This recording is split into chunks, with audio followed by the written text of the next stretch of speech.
finding shelter. I was put down at Whitcross, a crossroads on the moor, after travelling for 2 days in the coach. As it rolled away, I realised I had left my parcel inside and given the coachman all the coins in my purse. I was alone on the open moor, with no money or possessions. Lonely white roads stretched across the great wide moors as far as the hills. I was glad to see there were no towns here, because I did not want people to question me or pity me. So I walked across the moor until I found a dry place to sleep, in the shelter of a small hill. Luckily, it was a warm night with no rain. The next day was hot and sunny, but I needed food and water, so I could not stay on the moor. Taking one of the white roads, I eventually found a small village.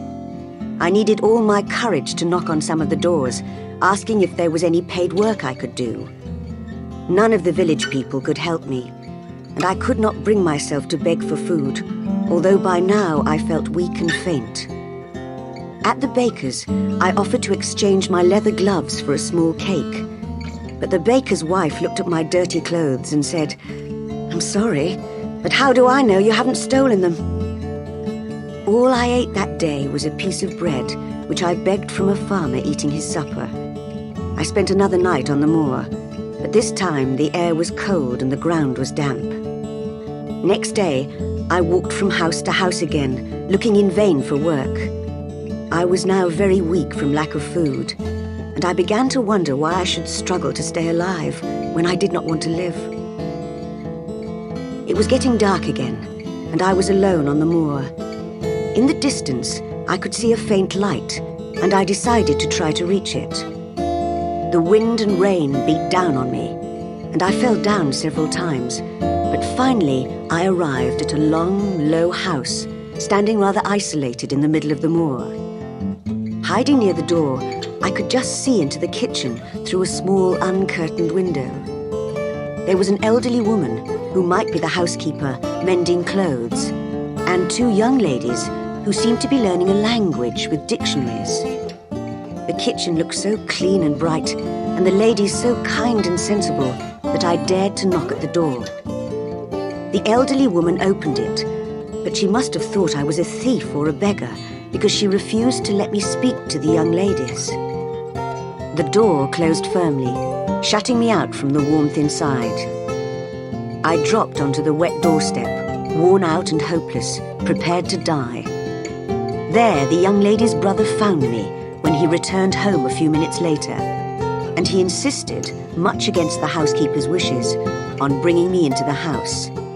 They gave me bread and milk and asked my name. "Jane Elliot," I replied. I did not want anybody to know where I had come from. To their further questions, I answered that I was too tired to speak. Finally, they helped me upstairs to a bedroom, and I sank gratefully into a warm, dry bed. For 3 days and nights, I lay in bed, exhausted by my experiences and hardly conscious of my surroundings. As I was recovering, Hannah, the housekeeper, came to sit with me and told me all about the family. She had known them since they were babies. Their mother had been dead for years, and their father had died only 3 weeks before. The girls, Diana and Mary Rivers, had to work as governesses, as their father had lost a lot of money in business. St John, their brother, was the vicar in the nearest village, Morton. They only used this house, called Moor House, in the holidays. When I felt strong enough to get dressed and go downstairs, Diana and Mary looked after me very kindly and made me feel welcome in their pleasant home. Their brother, however, seemed stern and cold. He was between 28 and 30, fair-haired and extremely handsome.